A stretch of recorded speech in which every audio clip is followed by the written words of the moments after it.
우리 철야 때 함께 나눌 말씀은 히브리서 7장 25절부터 28절의 말씀입니다. 히브리서 7장 25절부터 28절 말씀을 4절이지만은 한 절씩 교독하도록 하겠습니다. 저부터 읽겠습니다. 그러므로 자기를 힘입어 하나님께 나아가는 자들을 온전히 구원하실 수 있으니 이는 그가 항상 살아계셔서 그들을 위하여 간구하심이라. 이러한 대제사장은 우리에게 합당하니 거룩하고 악이 없고 더러움이 없고 죄인에게서 떠나 계시고 하늘보다 높이 계시니라. 그는 저 대제사장들이 먼저 자기 죄를 위하고 다음에 백성의 죄를 위하여 날마다 제사 드리는 것과 같이 할 필요가 없으니 이는 그가 단번에 자기를 드려 이루셨음이니라. 율법은 약속을 가진 사람들을 제사장으로 세우거니와 율법 위에 하신 맹세의 말씀은 영원히 온전하게 되신 아들을 세우셨느니라. 아멘. 오늘 함께 나눌 말씀의 제목은 성도 한 사람이 변화되어지면입니다. 힘이 없으면은 사실 아무것도 할 수 없죠.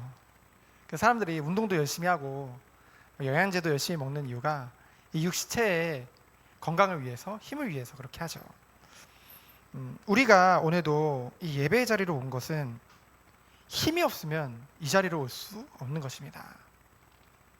사실 영적인 힘도 있어야 되지만은 우리가 그렇잖아요. 병에 걸려서 움직일 수 없게 되면은 이 자리에 올 수 없잖아요.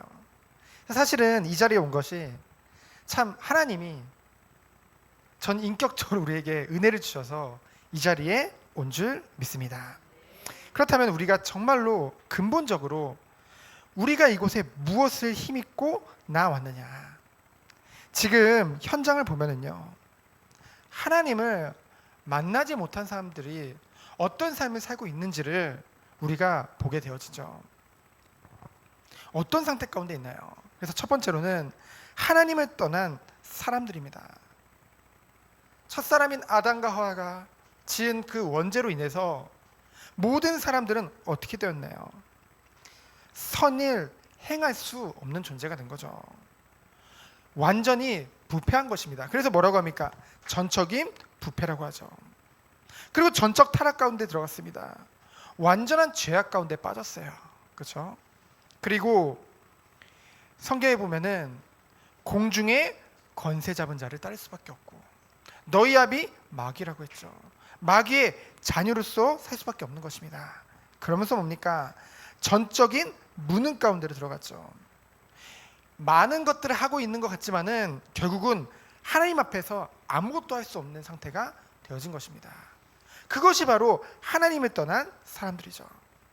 이 안에서 뭐 공덕을 얘기하고 선행을 얘기하지만은 결코 그 모든 것을 이룰 수가 없습니다. 선을 행할 수도 없고요, 덕을 쌓을 수도 없는 그런 존재가 돼버린 거거든요. 스스로 내가 저 사람보다는 낫지, 내가 저 사람보다 깨끗하지 하면서 서로 판단하고 있지만은 하나님이 보실 때는 똑같다는 거죠. 그래서 지금 언론에서 이번 주에 이제 뉴스 같은 걸 보면은 불신자들이 그 뉴스에 댓글을 다는 거 보면은 뭐라고 합니까? 정말 세상이 미쳐 돌아가고 있구나. 뭐 곳곳에 칼부림 사건. 어제 칼부림 사건이 그게 충격이 가시기도 전에 오늘은 또 뭐 고등학교에서 또 칼부림 사건이 일어나서 뭐 더 자치고 또 저기 고속터미널에서 이번엔 예고하고서 칼 들고 실제로 칼 들고 있는 사람 발견해서 또 체포되고, 그렇죠? 그리고 앞으로도 곳곳에서 칼부림을 일으킬 것이다 라면서 뭐 예고를 하고 있죠. 그리고 갈수록 지금 마약에 중독되어져 가지고 묻지마 돌진이죠. 차로 그냥 돌진해가지고 그냥 막 다 치고 다니는 거예요. 그런 일들이 실제로 많이 일어나고 있죠. 이와 같이 하나님을 떠난 사람들은요, 겉으로는 멀쩡한 것 같지만은, 겉으로는 괜찮은 척 꾸미고 있지만은 결국은 시간표가 되면 드러날 수밖에 없고, 결국은 완전한 어둠 가운데,黑暗 가운데 죽어가고 있는 것들이 바로 하나님 떠난 사람들입니다. 그래서 우리들은 그런 사람들을 놓고 기도하면서 살려야겠죠.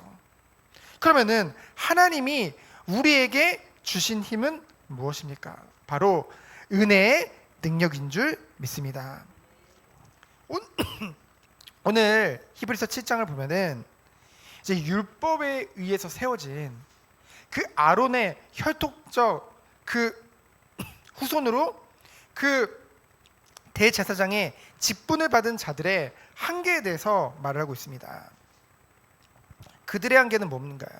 율법에 의해 세워진 대제사장들의 한계는 무엇입니까?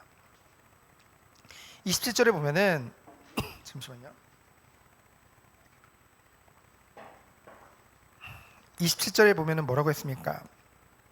속죄일마다 반복해서 그 제물에 의존해 가지고요. 반복해서 속죄 제사를 드려야만 합니다. 그렇죠? 그것이 율법적 대제사장의 한계죠. 그렇다면은 우리가 아는 큰 대제사장 되시는 그 참 대제사장 되시는 예수 그리스도는 어떤가요? 율법에 의해서 제사장으로 부름받은 것이 아니죠. 처음부터 제사장으로 부름받은 그 멜기세덱과 같이 그것과 비교할 수 없는 그 하나님의 맹세에 의해서 하나님이 언약하시고 그 언약의 성취로 이 땅에 오신 그분이 바로 예수 그리스도인 줄 믿습니다. 그 예수님이 어떤 일 하셨어요? 성육신 하셨죠. 성육신이란 말은 뭡니까? 하나님께서 육신이 되셨다는 거예요. 그 말은 완전한 인간의 몸으로 인간으로 이 땅에 오셨다는 거죠. 그러나 죄가 없으십니다. 왜요? 하나님이시기 때문에. 그 하나님이신 예수님께서 단 한 번 십자가 지심으로 말미암아 히브리서 9장 12절에 보면은 염소와 송아지의 피로 하지 아니하고 오직 자기의 피로 영원한 속죄를 이루사 단번에 성소에 들어가셨느니라. 자기의 피로 그 제물의 피를 의지한 게 아니라요. 자기의 피로 그러면서 매번 끊임없이 제사를 드려야 되는 게 아니라 영원한 속죄를 단번에 드렸다는 거죠. 누가요? 예수님께서요. 그렇기 때문에 예수님은 뭡니까? 영원한 완전한 속죄를 이루신 줄 믿습니다. 그 공로에 힘입어서 하나님께 나아가는 자, 그것이 바로 성도가 받은 축복이죠. 그래서 영원한 중보자 되시는 예수 그리스도로 말미암아 때를 따라 돕는 은혜를 얻기 위하여 담대히 그 보좌 앞에 나아갈 수 있는 그 축복을 우리가 받은 줄 믿습니다. 그래서 우리가 지난 수요예배 때 살펴봤듯이 그 지성소에 있는 그 성막이 찢어졌잖아요. 그렇죠? 이제는 누구든지 하나님 앞에 나아갈 수 있죠. 그래서 그거를 만인 제사장이라고 합니다. 누구든지 이제 하나님 앞에 나갈 수 있는 거예요. 누구로 인해서요? 중보자 되시는 예수 그리스도로 말미암아 그 그리스도의 피와 그 공로를 힘입어서 나아갈 수 있는 것입니다. 그러면은 이러한 은혜 안에서 세 번째로 성도에게 주신 완전한 축복, 보장된 축복이 있죠. 그것이 무엇입니까? 바로 구원의 축복인 줄 믿습니다. 하나님이 우리들을 창세 전에 예정하셨어요. 이 말은 우연이 아니라는 거죠. 그리고 우리의 공로가 전혀 들어가지 않았다는 것입니다. 하나님이 우리를 택하신 거예요. 그래서 하나님의 때에 하나님의 시간표에 우리가 죄인임을 깨닫게 되어졌죠. 그렇죠? 그리고 우리의 마음을 돌이켰죠. 그걸 회심이라고 하죠. 그리고 구원받아 중생이 되어져서 자녀라는 그 하나님의 자녀가 되어지는 그걸 뭐라고 합니까? 양자됨이라고 하죠. 우리가 그 축복 가운데 이미 들어간 것입니다. 뭐로 말미암아서요? 하나님의 은혜로 말미암아. 그래서 우리가 구원받아서 하나님의 자녀된 것, 이 모든 것들은요 하나님의 선물이요 하나님의 은혜인 줄 믿습니다. 그러면은 이런 구원을 받은 주의 자녀가 누릴 축복은 무엇입니까? 성령께서 함께하사 우리들을 연단의 시간표로 인도하시죠. 연단이라는 시간표가요 보기에는 너무나 힘들어 보일 수도 있습니다. 그 과정이 사람마다 다르지만은 쉽지 않을 수도 있어요. 그러나 그 모든 과정들을 통해서 우리가 그 모든 것을 견디고 인내할 수 있는 이유가 무엇입니까? 성령께서 그 성도들을 이끄시고 계시기 때문에 돕고 계시기 때문에. 그래서 우리는 이 모든 과정을 통해서 하나님이 쓰시는, 하나님이 원하시는 그 삶의 모습이 바뀌어지는 그 성화의 축복을 누리게 되어지죠. 그래서 여러분, 우리가 이 칭의로 만족하면 안 돼요. 여기가 끝난 게 아니라 우리가 이 땅에서 사는 동안 이 성화의 축복 속에 들어가야만 마땅히 하나님이 주시는 축복과 그 은혜와 참 평강을 누릴 수 있다니까요. 그렇지 않으면요, 끝났다고 하면서 내 삶이, 내 생각이, 내 중심이 그리스도 안에서 변화되지 못하면요, 어떻습니까? 끊임없이 자기에게 매여요. 그렇죠? 자기조차도, 나조차도 뛰어넘을 수 없는 그런 상태가 돼버린다니까요. 영적인 성장이 멈춰버리는 거죠. 그래서 결국은 우리가 또 여기서 끝나는 게 아니죠. 영원한 천국에서 이제 부활의 몸을 입고 영원한 영생의 축복을 누리는 그 몸으로 변화되어지는 그 영화의 단계까지 하나님께서 인도하시는 것입니다. 이 모든 것들을 하나님이 우리를 인도하고 계세요. 주관하고 계세요. 그렇기 때문에 우리가 받은 구원의 축복은 완전한 구원인 줄 믿습니다. 그렇죠? 우리가 죄 지어도 되고 우리가 막 살아도 구원받는다, 그게 완전한 구원이 아니라니까요. 완전한 구원이라는 것은 정말 하나님이 악이 있습니까? 하나님이 실수가 있으십니까? 하나님이 부족함이 있습니까? 아니요. 완전하신 그 하나님께서 모든 것을 이루시고 모든 것을 축복하시고 모든 것을 이끄시는 것, 그 축복 안에 우리가 있는 거예요. 저 이걸 생각할 때마다 힘이 납니다. 정말 힘이 나요. 그렇기 때문에 결론은 무엇입니까? 지금 세상에 고통과 어려움과 여러 가지 사건이 일어나는 이유는 무엇 때문입니까? 불신자 때문입니까? 사탄 때문입니까?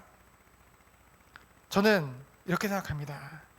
이 은혜와 이 능력과 이 축복을 다 받은 성도가 세상에서 살고 있는데 그 세상 가운데서 구별됨을 잃어버렸기 때문이에요. 구별됨이 없기 때문이에요. 쉽게 말하면 불신자와 다를 것이 없는 것이죠. 이것은 같은 성도들을 판단하는 것이 아닙니다. 뭡니까? 하나님께서는 이 성도 한 사람 한 사람을 교회로 부르셨다니까요. 교회란 뭡니까?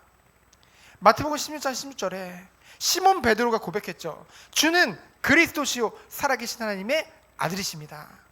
그때 예수님이 뭐라고 했어요? 바요나 시몬아, 내가 복이 있다. 이를 내게 알게 한 것은 혈육이 아니다. 하늘에 계신 내 아버지다. 그래서 뭐라고 하셨습니까?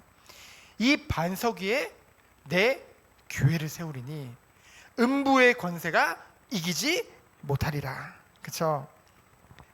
이 예수가 그리스도 되심을 고백하는 그 믿는 자들이 바로 교회예요. 그래서 성도 한 사람 한 사람이 교회죠. 그래서 어떤 사람들은 그래요. 뭐 언제까지 회개할 거냐, 뭐 언제까지 개인 경건에 그것만 추구할 거냐. 아니요. 그것이요, 더디더라도 어마어마한 축복입니다. 왜 그렇습니까?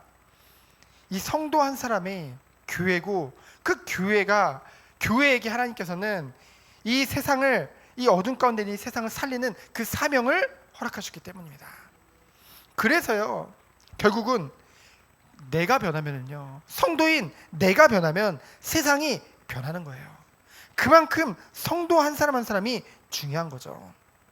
나 한 사람을 정말로 그리스도의 은혜 안에서 정말 이 모든 하나님 필요로 하는 그 시간표와 과정을 통해서 내가 연단되어지고 성화되어지고 그리스도의 제자로, 예수님이 제자로 세워지는 것, 그리고 우리 한 사람 한 사람이 참된 교회의 응답 속에 들어가는 것, 그것이 하나님이 보실 때 얼마나 귀하고 얼마나 큰 일인지요. 그래서 우리들은 정말 이것을 마음에 품고 기도하며 나가야 될 줄 믿습니다. 그래서 정말로 우리 교회에 온 성도님들 뿐만이 아니라 정말 한국 교회와 전 세계의 교회를 놓고 기도할 때 우리는 정말 이 기도의 축복을 드려야겠죠. 정말 어떤 기도를 해야 되겠습니까? 그래, 오늘 말씀 제목과 같이, 그래, 성도 한 사람이 정말로 그리스도 안에서 그 말씀 안에서 은혜 안에서 변화되어진다고 한다면은, 그렇죠? 세상은 변화될 수밖에 없겠구나. 현장은 변화될 수밖에 없겠구나. 지금 현장이 단 하나도 제대로 가고 있는 게 없다니까요. 그렇죠? 문화 현장을 봐도, 학교 현장을 봐도, 세상 현장 그 어디를 봐도 선한 것이 아무것도 없어요. 그러나 하나님께서는 이 예수가 그리스도 되심을 고백하고 믿는 우리 한 사람 한 사람을 교회로 세우셨고 빛과 소금으로 세우셔서 이 세상을 변화시킬 줄 믿습니다. 그래서 우리는 정말로 수예배 말씀과 같이 게으름에 있어서는 안 돼요. 그렇죠? 영적인 게으름에 빠져서는 안 되는 줄 믿습니다.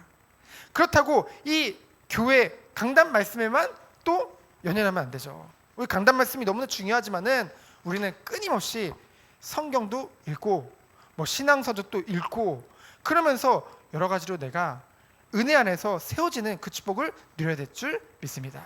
그 풍성한 은혜가 우리 모든 정원교회 성도님들에게 누려지기를 예수 그리스도 이름으로 축원드립니다. 시간 기도합니다. 하나님 감사합니다. 정말 나 한 사람이 변화되며 그리고 성도 한 사람이 우리 후대 한 사람이 변화되어지는 것이 그리스도 안에서 변화되어지는 것이 얼마나 중요한지 알고 이것을 마음에 품고 기도하며 한 사람 한 사람을 그리스도의 제자로 세우는 우리 정원교회 되도록 주께서 축복하여 주옵소서. 살아계신 예수 그리스도 이름으로 기도합니다. 아멘.